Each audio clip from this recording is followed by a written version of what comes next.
Relation and function, संबंध एवं फलन, चैप्टर 2 एक्सरसाइज सी। आते बच्चों क्वेश्चन नंबर 5 पर।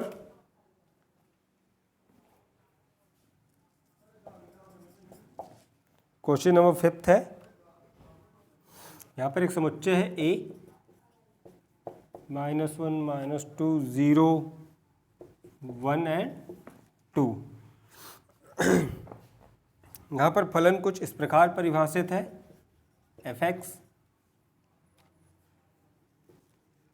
x square -2x minus x square -2x minus 3। ठीक है, तो इसने क्या पूछा है? पहला पूछा है कि a का परिसर बताइए, अर्थात f ऑफ a। ठीक है, a का परिसर बताइए। और दूसरा कह रहा है, इसमें कह रहा है कि a से कुछ इस प्रकार रिलेशन है, a का z से कुछ इस प्रकार रिलेशन है, पूर्णांकों से। पूर्णांक दिए हुए हैं, ये क्या कहलाते हैं? z कहलाते हैं, पूर्णांक या इंटीजर, ये वैल्यूज़ पूर्णांक है। a का z से कुछ इस प्रकार रिलेशन है कि f ऑफ x दिया हुआ है एक्स स्क्वायर -2x माइनस 3। तो कह रहा है पहला f का परिसर बताइए। तो f का परिसर निकालने के लिए सबसे पहले आपको क्या करना पड़ेगा? f ऑफ a पूछा है,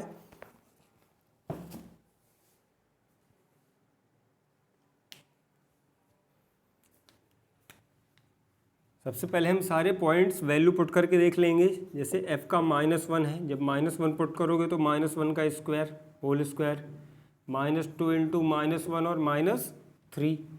ठीक है, -1 का स्क्वायर -2 इंटू -1 इंटू -3, तो ये बन जाता है 1 + 2 -3 0। तो जब -1 पुट करते हो तो क्या बनता है? 0। जब -1 पुट करते हो तो -1 पुट करेंगे तो 0 मिलेगा। ठीक, जब -2 पुट करोगे x की वैल्यू फंक्शन में, इस वाली इक्वेशन में f(x) = x square -2x minus 3 में x की वैल्यू -1 पुट करेंगे तो 0 आता है। -2 पुट करेंगे, देख लेते हैं, -2 पुट करके देख लो, -2 इंटू -2 इंटू -3, तो ये बन जाता है 4 + 4 -3, तो यहाँ पे आता है 5। -2 पुट करोगे तो मिलेगा 5।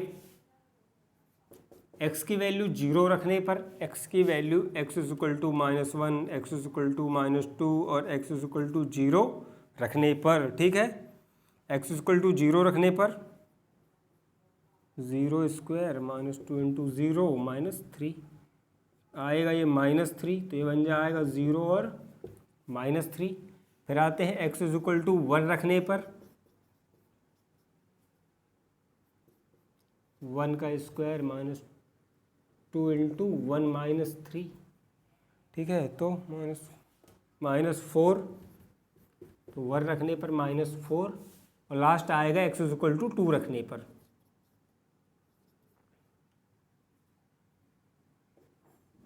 f ऑफ 2, तो 2 का स्क्वायर -2 इंटू 2 -3, तो 4, ये आएगा -3, तो 2 रखने पर भी -3। ठीक है, तो हमने f ऑफ x फलन की सारी वैल्यूज़ निकाल ली। ठीक है, सारी वैल्यू पुट करके देख लिया आपने।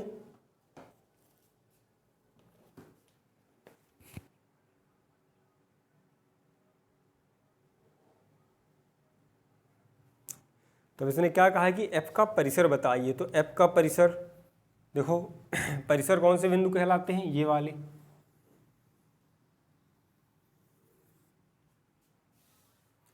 वैल्यू पुट करने पर हमें जो वैल्यूज़ मिलती हैं उन्हें ही परिसर कहेंगे। तो f का परिसर, f ऑफ x का परिसर, सॉरी f ऑफ a का परिसर, f ऑफ a, क्योंकि हमने यहाँ पर क्या किया? समुच्चय a की सारी वैल्यू पुट की हैं। f ऑफ a का परिसर या रेंज, परिसर या रेंज कौन कौन सी है? यहाँ पर 0 है, 5 है, -4 है और -3। -3 2 बार आ रहा है, एक बार काउंट करेंगे।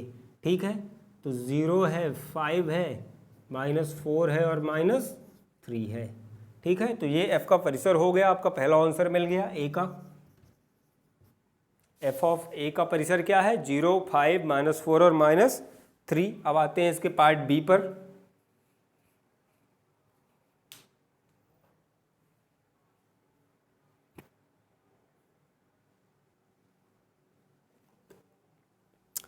तो पार्ट बी क्या है, बी वाला पार्ट है इसका, ये कह रहा है कि -3, 5 और 6 के पूर्व प्रतिबिंब लिखिए। -3, 5 और 6 के प्री इमेज,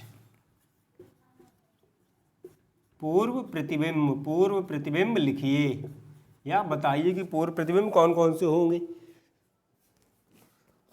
तो आपको मैं याद दिला देता हूँ फिर से। देखो जैसे कोई समुच्चय ए है और समुच्चय बी है, 1 2 3 4 5 और 6। तो ए से बी में फलन में क्या होता है, जब ए से बी में किसी केवल एक अवयव से संबंध बनता है या एक अवयव से रिलेशन बनता है, तो ये वाला अवयव क्या कहलाता है, एक का प्रतिबिंब कहलाता है, 1 का प्रतिबिंब कहलाएगा। ठीक है। और जब 4 का और ये समुच्चय ए वाला अवयव जो समुच्चय बी के अवयव को अपना प्रतिबिंब बनाता है, संबंध बनाता है, पूर्व प्रतिबिंब कहलाता है। ये क्या कहलाता है, पूर्व प्रतिबिंब, पूर्व प्रतिबिंब। ठीक है, तो आपको समझ गया प्री इमेज क्या है। प्री इमेज जब समुच्चय बी का अवयव, जब समुच्चय ए समुच्चय बी के अवयव के साथ एक संबंध बनाता है फलन में, तो वह उसका प्रतिबिंब कहलाता है। और वह समुच्चय ए का वह अवयव जिसने समुच्चय बी के अवयव के साथ प्रतिबिंब बनाया है, समुच्चय बी के अवयव का पूर्व प्रतिबिंब कहलाता है। ठीक,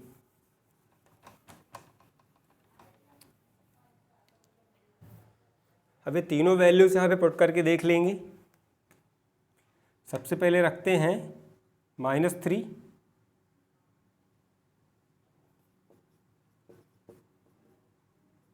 -3 का स्क्वायर, -2 इंटू -3 और -3, 9, तो 9 में से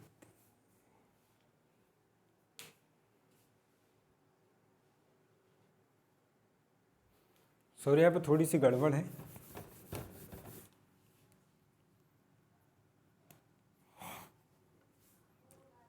सबसे पहले हम इसे -3 से इक्वेट करके देखेंगे। देखो तो f(x) क्या कह रहा है,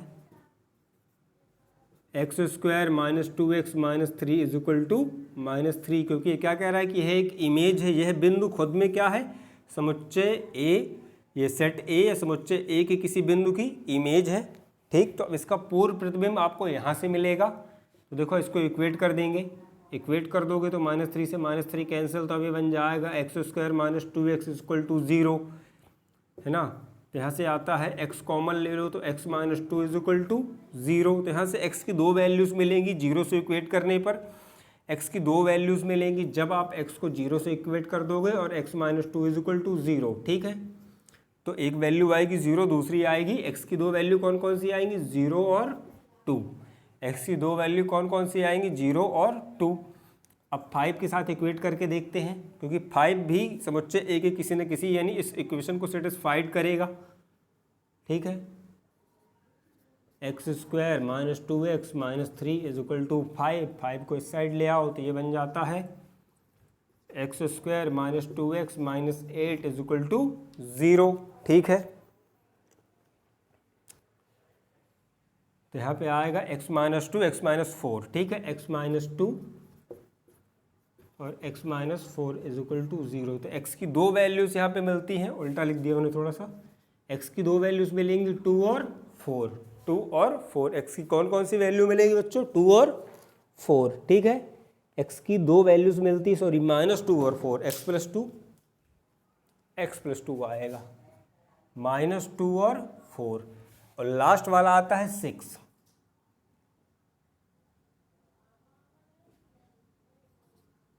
x² - 2x - 3 = 6, x² - 3x = 6। और देखो इसमें क्या था, पूर्व प्रतिबिंब मिल रहे थे, मतलब जो आंसर मिल रहा था, जो बिंदु यहाँ पर मिल रहे थे वह ए में थे। लेकिन यहाँ पे क्या है, 4 ए का हिस्सा नहीं है, 4 ए का हिस्सा नहीं है, 4 इज नॉट बिलोंग्स टू ए। तो ये 4 इसका पूर्व प्रतिबिंब नहीं होगा, केवल -2 पूर्व प्रतिबिंब होगा। क्योंकि पूर्व प्रतिबिंब क्या है, समुच्चय बी और समुच्चय ए का अवयव बताया मैंने। ए वाला जब बी से एक रिलेशन बनाता है, प्रतिबिंब बनाता है, तो वापस से किस बिंदु ने, ए के किस बिंदु ने समुच्चय वी के बिंदु के साथ अपना प्रतिबिंब बनाया था, रिलेशन बनाया था। तो यहाँ पे मौजूद पूर्व प्रतिबिंब क्या होते हैं, समुच्चय ए के मेंबर होते हैं, समुच्चय ए के मेंबर होते हैं, लेकिन 4 यहाँ पर मौजूद नहीं है। और ये लास्ट वाला, तो ये ए के समुच्चय ए के किसी भी मेंबर से संतुष्ट नहीं होता है, यह समुच्चय ए के किसी भी अवयव से संतुष्ट नहीं होता है। आप चेक करके देख सकते हो, ठीक है। समुच्चय इसका कोई भी पूर्व प्रतिबिंब, तो यानी ये पॉइंट बिंदु है जो 6 इसका कोई भी पूर्व प्रतिबिंब नहीं होगा, 6 का कोई भी प्री इमेज नहीं होगी, ठीक है, प्री इमेज नहीं होगी। अब आते हैं क्वेश्चन नंबर 6 पर।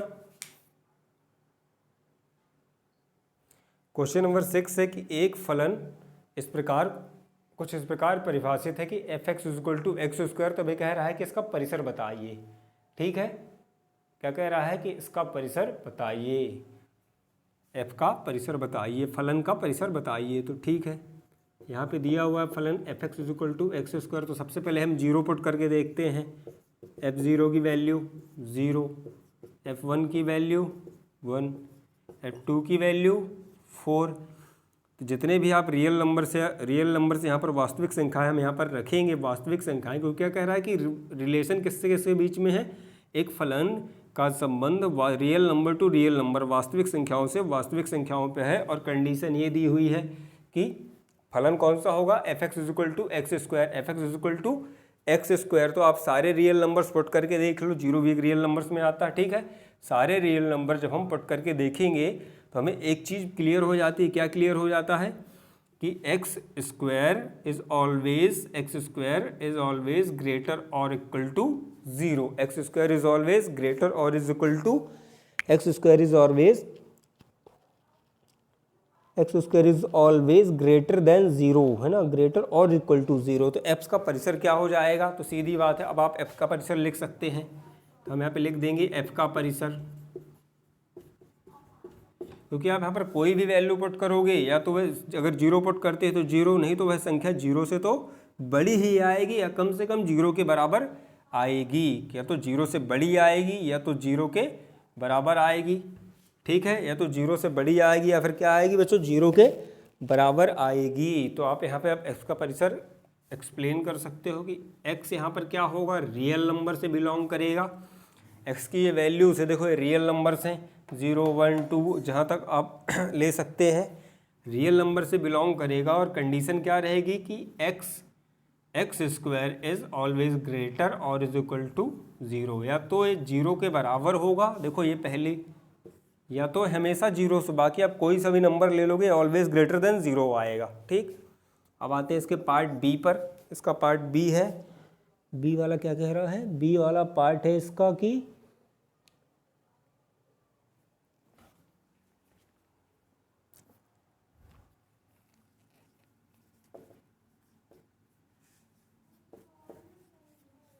ठीक है,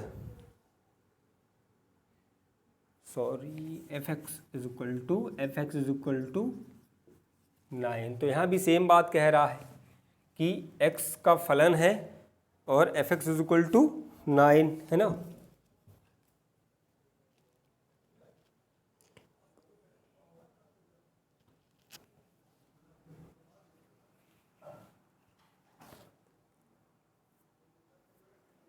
तो देखो यहाँ पे हम जब इससे कंपेयर करेंगे बेसिक से, यहाँ पे जो कथन दिया हुआ है कि रिलेशन कुछ इस प्रकार है रियल नंबर्स का कि f(x) = x²। तो f(x) = x², और दूसरा है यहाँ पे f(x) में क्या दे रखा है, 9। तो ये तो भैया दोनों फलन हैं f(x) के, x के फलन है दोनों, और यहाँ से आप इनको इक्वेट करके देखो तो x² = 9, x² = आपको क्या मिल गया, 9। तो देन नेक्स्ट स्टेप क्या आएगी, x² - 9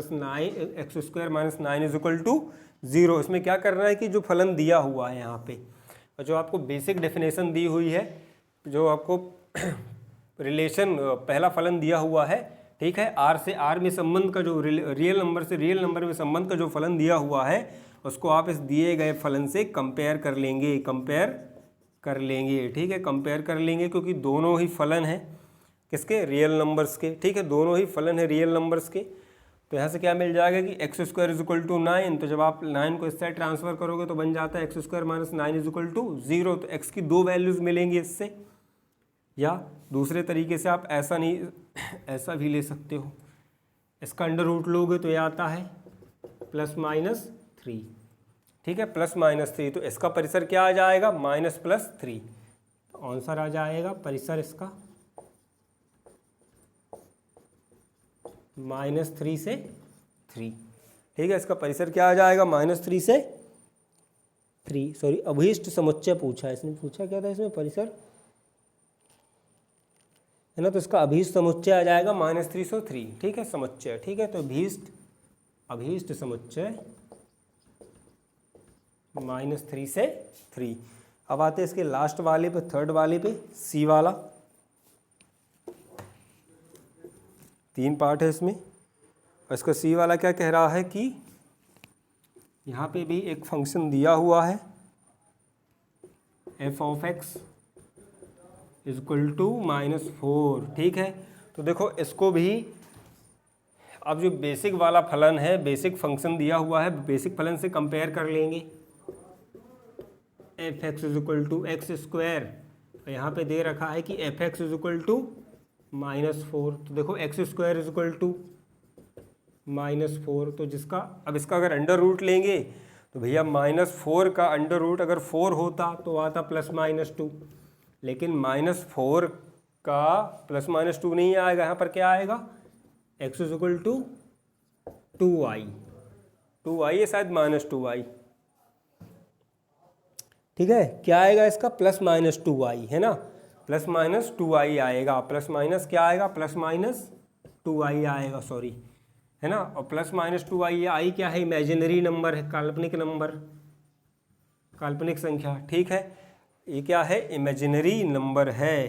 तो 2i is not belongs to R, इसने पूछा क्या था, और तो अभीष्ट समुच्चय, अच्छा यहाँ पे भी समुच्चय पूछा है, तो इसका अभीष्ट समुच्चय क्या होगा, फाई होगा, क्योंकि जब ये R से रिलेट ही नहीं करेगा तो उसका समुच्चय नहीं बन सकता है। भैया ये 2i क्या है, इमेजिनरी नंबर है, तो जब ये R में आएगा ही नहीं, रियल नंबर्स में आते ही नहीं है इमेजिनरी नंबर, काल्पनिक संख्याएं, ठीक है, तो यहाँ पर समुच्चय क्या होगा, रियल नंबर्स का समुच्चय फाई आएगा, रियल नंबर्स का समुच्चय क्या आएगा, फाई आएगा।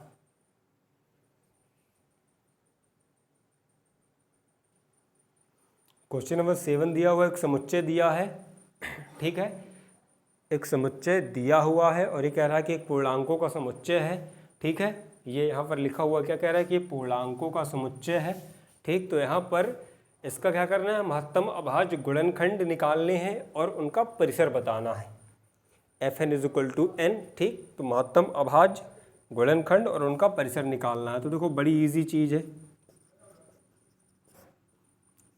12 3 × 4 13, तो 1 × 13, 14 तो 2 × 7, 15 3 × 5 16, तो 16 का 4 × 4 1 × 7, 16 का क्या है,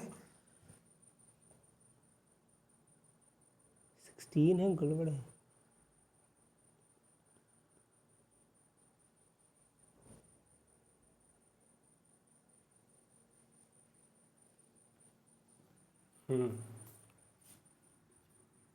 टू × 8 और 17 का तो 1 × 17। तो अभी क्या कह रहा है कि इनके अभाज्य गुणनखंड, तो इनके अभाज्य 12 का 12 का 12 का अभाज्य गुणनखंड कौन होगा, 3, जिसमें खुद का भाग जाए या 1 का भाग जाए। अभाज्य गुणनखंड कौन कहलाते हैं इनमें, या तो 1 का भाग जाए या तो खुद से भाग जाए, तो वह अभाज्य गुणनखंड कहलाता है। यहाँ पे 13 आएगा, 1 को काउंट नहीं करते हैं, ठीक। यहाँ पे क्या आएगा 13, यहाँ पे आएगा 7, यहाँ पे आएगा 5, यहाँ पे 2 और यहाँ पे लास्ट 17। तो नंबर क्या हो गए, 2 3 5 7 13 और 17, 2 3 5 7 13 और 17 और यही आपका आंसर है, यही परिसर है। ठीक है, 2 3 5 7 13 एंड 17, 2 3 5 7 13 एंड 17। ठीक है, परिभाषा के अनुसार, क्योंकि क्या इसने क्या पूछे हैं कि अब पहले तो कह रहा है कि इसके अभाज्य गुणनखंड लिखिए। इसके अभाज्य गुणनखंड भैया 12 का अभाज्य गुणनखंड 2 होगा, 13 का अभाज्य गुणनखंड 13 है, ये आगे पीछे। ठीक, 13 का अभाज्य गुणनखंड 13 है, तो इस प्रकार जितने भी इनके पहले आप अभाज्य गुणनखंड लिख लो, इसके बाद उनका आंसर परिसर बता दो और वही उसके परिसर कहलाएंगे। अब आते हैं क्वेश्चन नंबर 8वें पे। कह रहा है कि 3 फलन,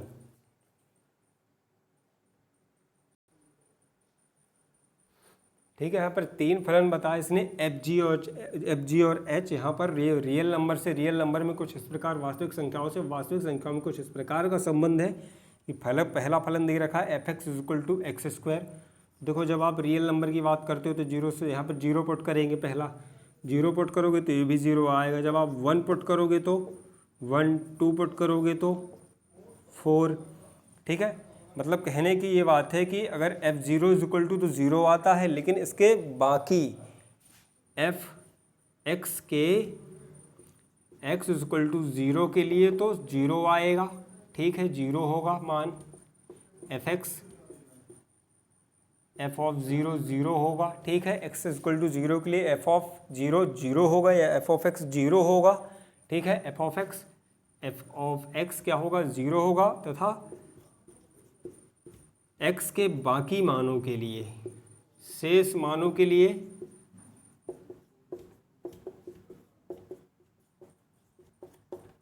यह धनात्मक होगा।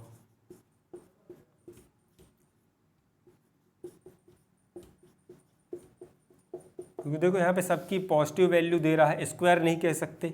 ठीक, क्योंकि अलग अलग वैल्यूज़ देगा। ठीक है, तो एक्स इक्वल टू ज़ीरो के लिए एफ ऑफ एक्स ज़ीरो होगा तथा एक्स के शेष मानों के लिए यह धनात्मक होगा। अब आते हैं बी पर।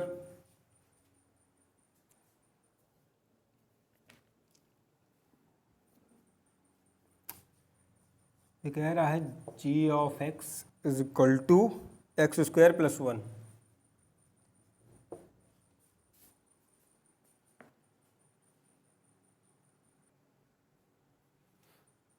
इसमें एक और चीज़, इसका परिसर पूछा था। इसका क्या पूछा था, परिसर पूछा था। इसका परिसर भी लिख देते हैं। इसका परिसर क्या होगा,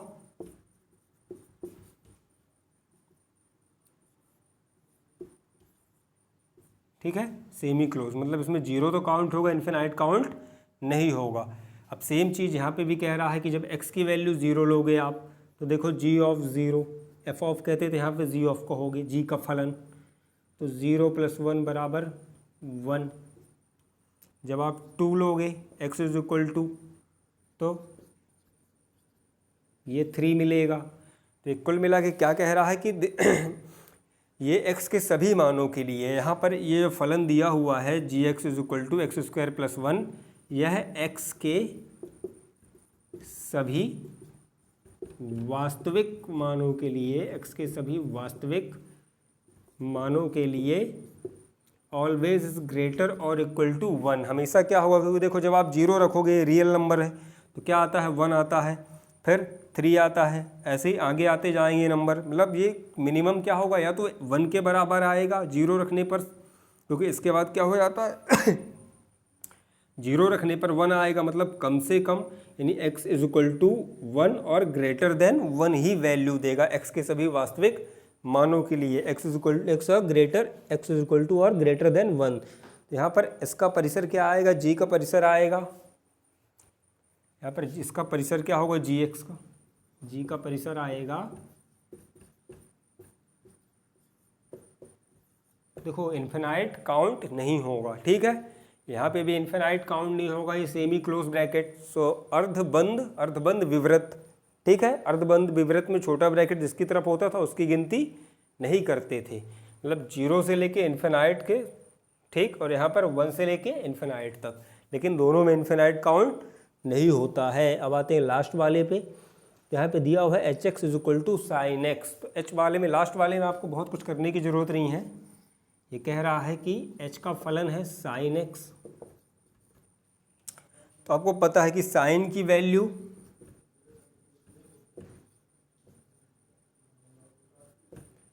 -1 से बड़ी और -1 से बड़ी और 1 से छोटी, मतलब -1 और 1 के बीच में ही लाई करती है। सॉरी, -1 से 1 के या तो इसके बराबर होगी -1 के, या तो इससे मतलब ये तो -1 के बराबर होगी या तो 1 के बराबर होगी। इन दोनों के बीच में ही -1, साइन और कॉस की वैल्यू हमेशा -1 से 1 के बीच में ही लाई करती है। तो इनका परिसर क्या कहलाएगा? HX का परिसर। अब टेबल पे, ट्रिग्नोमेट्रिक टेबल पे जाके देख सकते हो, साइन और कॉस की वैल्यू -1 से 1 के बीच में ही लाई करती हैं। इनका परिसर आ जाएगा -1 to 1। यहाँ पे देखो दोनों के दोनों ही काउंट हो रहे हैं। अब आते हैं क्वेश्चन नंबर 9 पर। कह रहा है कि निम्नलिखित फलन का परिसर ज्ञात कीजिए। ठीक है, कह रहा है फलनों का परिसर ज्ञात कीजिए। तो पहला फलन है fx is equal to x, fx is equal to x, where's जहाँ पर x क्या है, x किससे बिलोंग करता है? रियल नंबर से। x किससे बिलोंग करता है? रियल नंबर से। ठीक है, तो देखो सीधी सीधी बात है, जब x रियल नंबर से बिलोंग करता है तो x का परिसर भी, इसका परिसर भी रियल नंबर ही आएगा। भाई रियल नंबर्स 0, 1, 2, जब आप 0 पुट करोगे f(0) तो 0 आएगा, f(1) तो 1 आएगा, f(2) तो 2 आएगा, अप टू सो ऑन। ठीक है, रियल नंबर क्या कहा गया? क्योंकि ये फलन में जो रिलेशन है, क्या कह रहा है फलन? fx is equal to x, जहाँ पर x एक रियल नंबर है, वास्तविक संख्या है। तो वास्तविक संख्या आप पुट करके देखते जाओ, जो भी संख्या पुट करोगे सेम वैल्यू मिलेगी। तो इसका परिसर क्या होगा? इसका परिसर ये सारे के सारे 0, 1, 2 अप टू सो ऑन। तो इसका परिसर क्या कहलाएगा? परिसर आएगा इसका रियल नंबर। ठीक है, परिसर क्या आएगा इसका? Real numbers. ठीक है, एफ ऑफ एक्स का परिसर क्या आएगा? रियल नंबर आएगा। अब आते हैं 9th के बी पर। यहाँ पर एक संबंध दिया हुआ है 9th बी। कह रहा है कि f x is equal to x square plus 2, f x is equal to x square plus 2, where's x किससे रिलेटेड है? आर से रिलेटेड है। जहाँ पर एक्स किससे रिलेटेड, सॉरी एक्स किससे बिलोंग करता है? आर से बिलोंग करता है, एक्स बिलोंग्स टू आर। ठीक है, तो आप यहाँ पे भी वैल्यू पुट करते जाओ। 0 पुट करोगे तो 0 स्क्वायर प्लस 2 तो आपको 2 मिलेगा। 1 पुट करोगे तो 1 का स्क्वायर 1 ही होता है, 3 मिलेगा। 2 पुट करोगे 4 प्लस 2 6 मिलेगा। ठीक है, इस प्रकार से आप नंबर पुट करते जाओ तो क्या मिलेगा आपको? एक रियल नंबर मिलता जाएगा, एक वास्तविक संख्या। देखो यहाँ से एक चीज़ क्लियर हो जाती है कि x की सभी वास्तविक मानों के लिए, x के सभी वास्तविक मानों के लिए x की वैल्यू क्या हो जाएगी फलन की? इट इज़ ऑलवेज ग्रेटर और is equal to 2। It is always greater और इक्वल टू 2, क्योंकि देखो सबसे पहला मान 0, तो वैल्यू कितनी आ रही है? 2 के इक्वल आ रही है। फिर आप जो भी नंबर पुट करोगे 1, 2, 3, तो it is always greater then 2, हमेशा 2 से बड़ी नंबर देगा, या तो सबसे छोटा नंबर जब आप 0 पुट करोगे तो 2 देता है। तो x के सभी वास्तविक मानों के लिए x इज इक्वल टू और ग्रेटर, x इज ग्रेटर और इज इक्वल टू 2। तो यहाँ पर इसका परिसर आप लिख सकते हो। इसका परिसर क्या आएगा? 2 to infinite, sorry side small bracket, small bracket. ठीक है, इसका परिसर क्या आएगा? 2 to इन्फिनाइट, जहाँ पे 2 काउंट है और इन्फिनाइट काउंट नहीं होता है।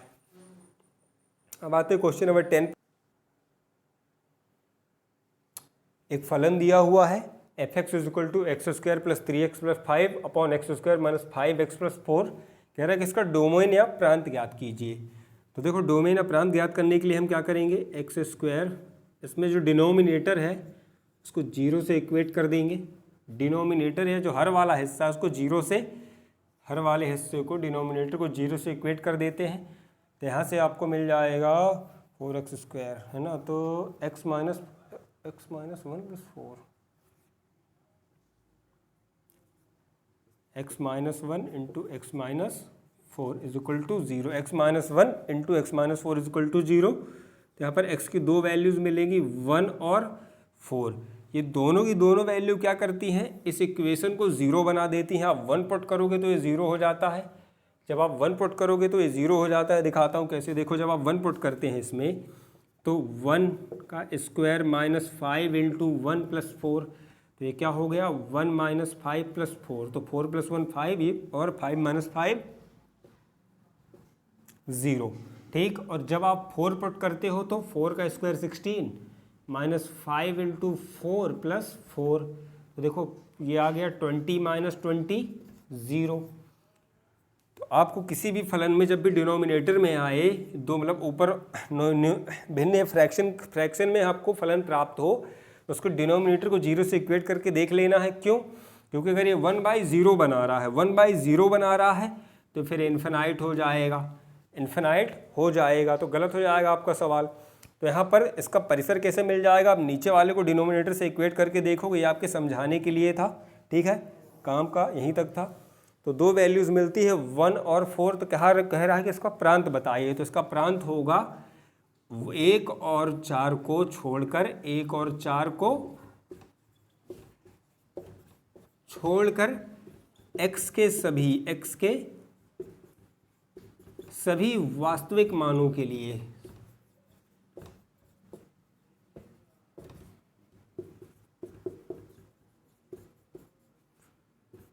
तो r माइनस 1 और 4 इसका परिसर आ जाएगा, r minus 1 and 4, r minus 1 and 4। क्या कह रहा है कि 1 और 4 को छोड़कर सभी मानों, 1 और 4 को छोड़कर x के सभी वास्तविक मानों के लिए फलन परिभाषित होगा। तो दत्त फलन का प्रांत r माइनस, सॉरी बड़ा ब्रैकेट नहीं आएगा, ये r माइनस, ये इसका डोमेन कहलाएगा, प्रांत है ना, सभी वास्तविक मानों के लिए परिभाषित होगा, परिभाषित होगा। क्योंकि देखो आप जब 4 और 1 और माइनस 1 और 4 पुट करोगे तो क्या हो जाएगा, नीचे वाला डिनोमिनेटर 0 हो जाएगा, डिनोमिनेटर 0 हो जाएगा तो क्या बन जाएगा 1/0। 1/0 क्या बनाते हैं, इन्फिनाइट बनाता है, और इन्फिनाइट नहीं बनना चाहिए क्योंकि फिर ये सॉल्व ही नहीं हो पाएगा फलन, ठीक। तो 1 और 4 को छोड़कर x के सभी वास्तविक मानों के लिए यह फलन परिभाषित होगा। इसका प्रांत है ये r माइनस 1 एंड 4, 1 और 4 को छोड़कर।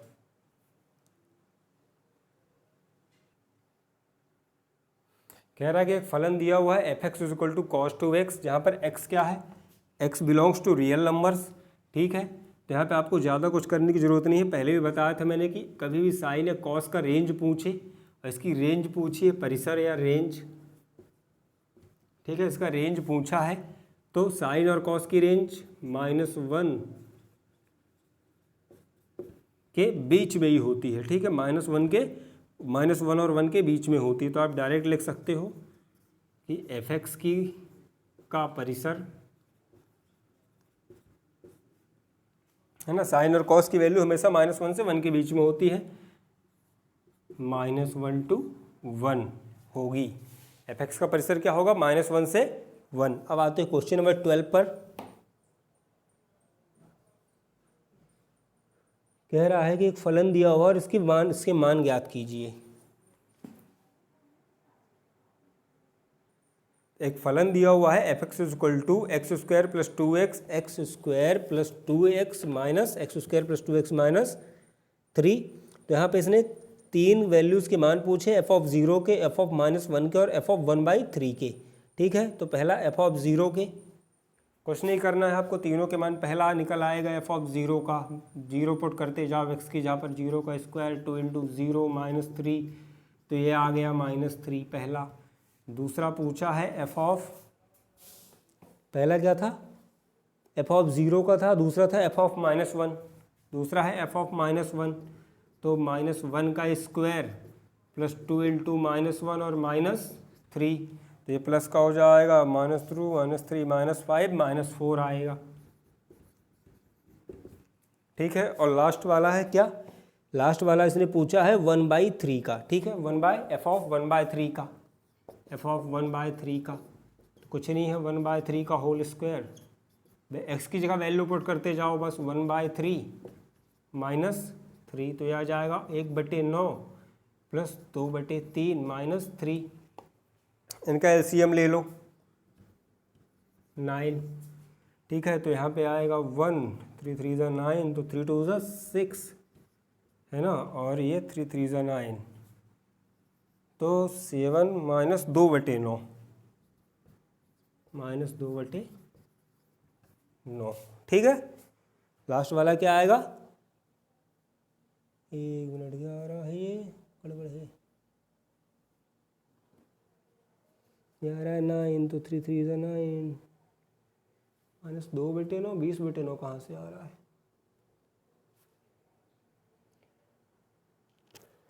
एक मिनट, क्या आ रहा है देखो, अगर इसका एलसीएम लेते हैं,